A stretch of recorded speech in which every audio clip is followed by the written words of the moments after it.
Watching Jaws recently got me thinking about sharks and the study of sharks. Peter Benchley actually later said that he regretted feeling that his book, his novel, being the success that it was, vilified sharks. But actually, I think it's well written, and there's a point in the novel when the character Matt Hooper points out that they are not murderers, they're just following their natural instinct. Um, I want to talk more about sharks in the second half of this video, so stay tuned for that. I want to talk a bit about some of the issues around them. It goes without saying that we kill far more sharks than sharks kill people. Wikipedia source, and I know that's not the most precise, but it's a rough guide, lists a few hundred fatal attacks on humans, most of them in Australia, followed by the United States and South Africa. But we're talking a few hundred, possibly pushing 1,000 in centuries. Fatal shark attacks on humans, maybe one or two a year. That's it, worldwide. We kill about 100 million sharks. 100 million. Many of those go to the Asian market, particularly Hong Kong and Shenzhen, where shark fin soup is a delicacy. But it's one of those things. Apparently, they cut off the fins, and then the fish is just left to. There's a whole debate around fish feel pain. Well, I'd be surprised if the dorsal fin of a large fish was cut off; it didn't feel anything from that. So that certainly creates real moral questions. I have eaten shark before, a long time ago. I'm not proud of it, but this was a time when, obviously, at that time it wasn't illegal in the British markets. About 20 years ago, 18 years ago, there was a restaurant in Sunderland called Caribbean Dreams. I had shark. I didn't particularly like it. The texture is quite like sandpaper. It wasn't particularly good, and I'm not proud of it. I certainly wouldn't do it now.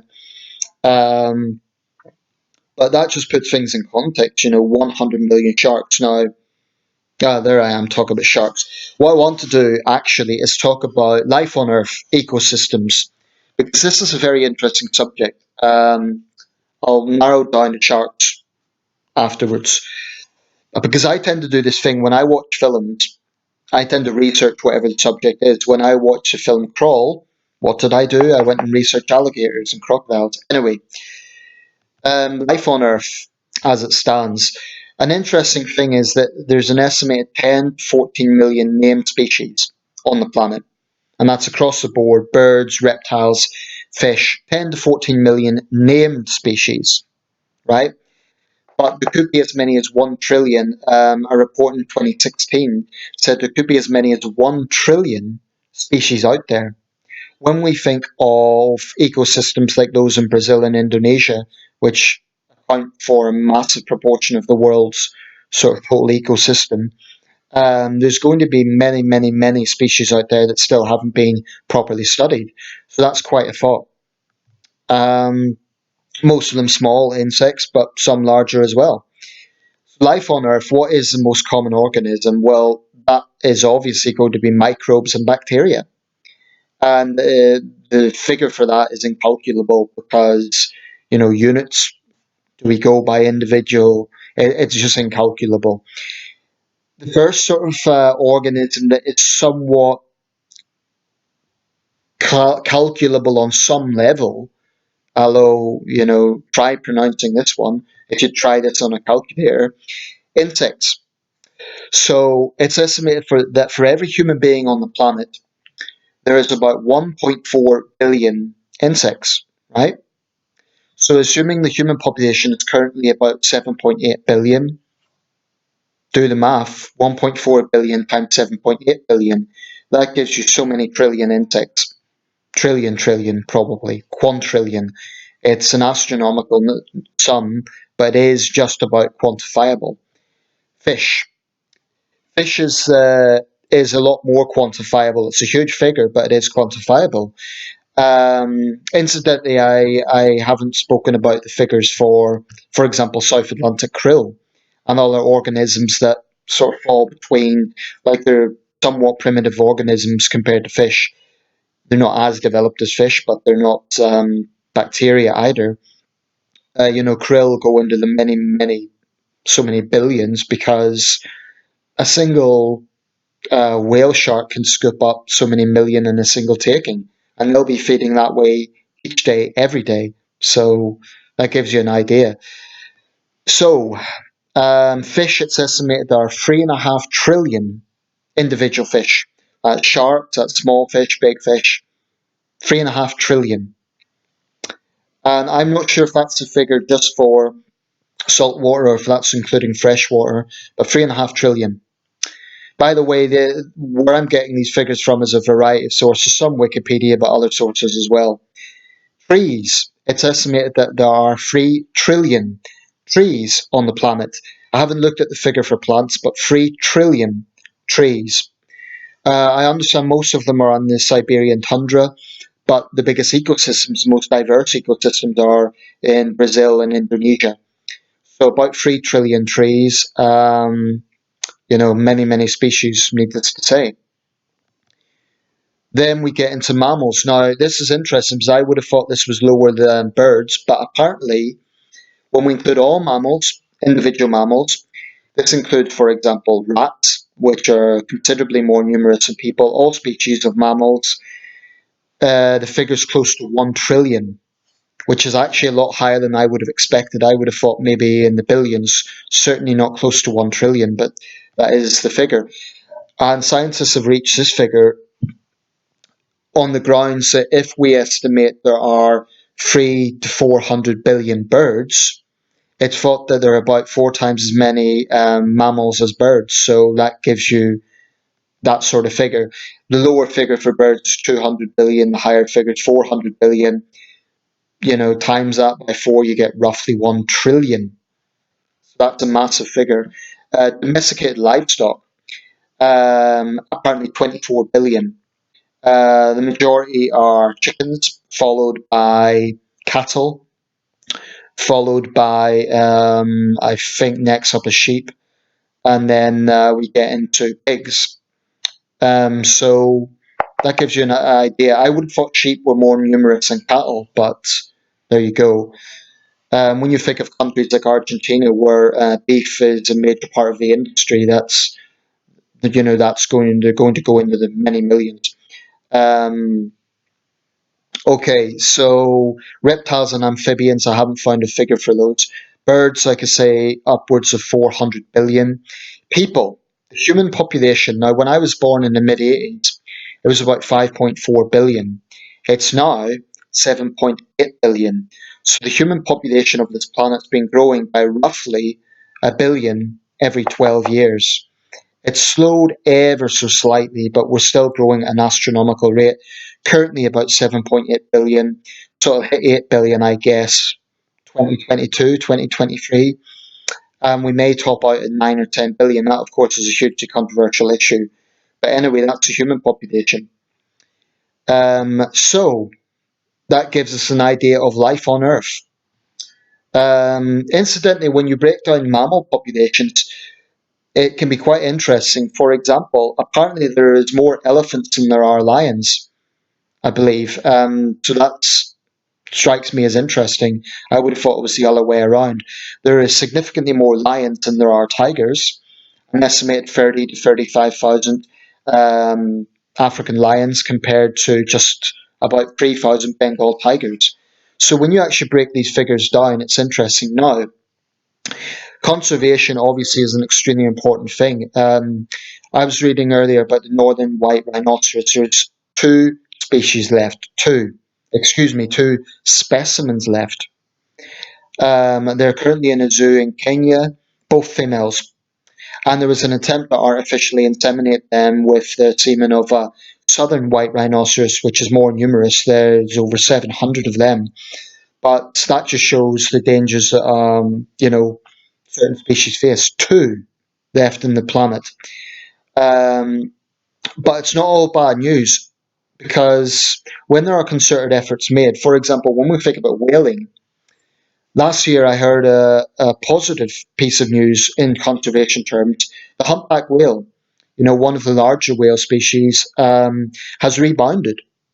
The pre-whaling population was estimated at 125,000, and that went down. It's now, it could be as high as 80,000. So it's still not quite pre-whaling populations, but it has increased. And that's due to concerted legislation, internationally binding legislation. There still remains a controversial issue when you have whaling countries like Japan, and they claim, for example, they engage in scientific whaling. Um, Other countries, Norway, Canada, that they'll say it's part of their economics. There's always going to be economic arguments. The view I take is, if these species get wiped out, that is it. I know there was a blue whale controversially photographed at a whaling dock. It was either Iceland or Greenland a few years ago, and that raised a lot of controversy because it's one species that is definitely strictly protected. They claimed it was a fin whale. Critics said it was a blue whale. Fin whales and blue whales can look quite similar from a distance. My take on the whole argument about scientific whaling, and I think basically, when it comes to conservation and wildlife, and we can even see this in other areas such as the Australian bushfires.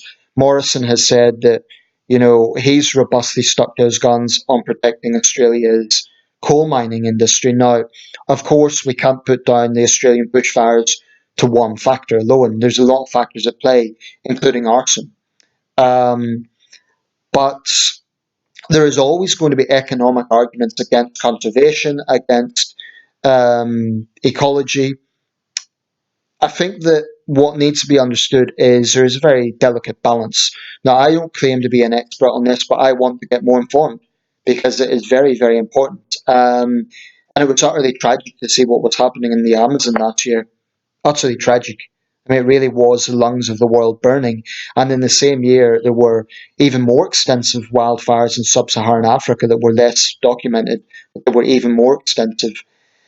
Um, but anyway, I, I get I think it's sad that there is still arguments in favour of, well, short-sightedness, really, because when these species go, if they go, there is no going back.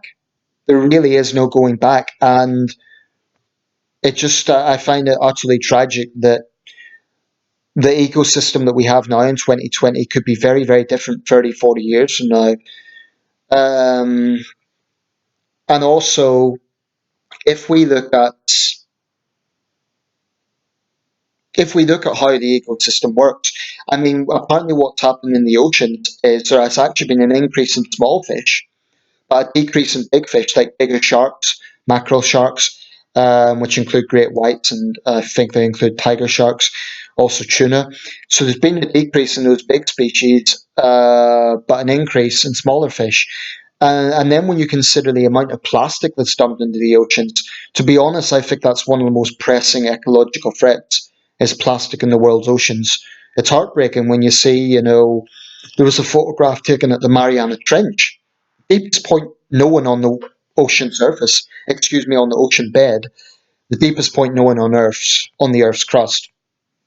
What was thought to be a plastic bag, so it's now been found at the bottom of the world's oceans, and there's been plastic bags found on Everest.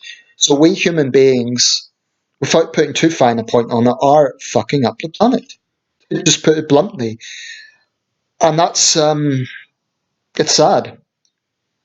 I mean, I don't think you need to be part of Extinction Rebellion or a tree hugger to recognise that these things are pressing. They really are. Um, I remain very critical of Extinction Rebellion. I remain critical of their tactics, their arrogance. There's a controversial issue recently about them being put on the extremism watch list by Priti Patel. Um, well, I've mixed feelings on that, but suffice to say, you don't have to be a member of Extinction Rebellion or align with all of their thoughts to be concerned about these things. That's one of my issues, in fact, with Extinction Rebellion, is that they believe they're the only one to know the truth. Um, but it's all about getting a delicate balance. It's not simply about allowing wildlife to prosper without sort of stewardship and without keeping it in balance. It is important to have predators out there to, keep checks and balances actually. I've heard one of the arguments for game hunting is it keeps them in balance. I think, I don't know, I find it hard to believe that when you see like trophy hunters and they're posing with their kills, I think it's kind of an excuse. It's a bit like fox hunters claiming they're doing it, because it's pest control. So when big game hunters say they're doing it for conservation efforts, I understand the argument that it's about keeping checks and balances, but I think that argument falls flat when they're killing predators, when they're killing lions and so on. So I'm skeptical of that. But I am not an expert on any of this stuff. I want to, I feel ignorant. I feel I need to educate myself. And I'm sure there'll be people watching this who know more than I do. I need to educate myself. But really, there are things that are pressing. The amount of plastic waste in the world oceans, where there is good news, like the rebound of humpback whales, that's great. But that's only one species. There's many others that are critically endangered.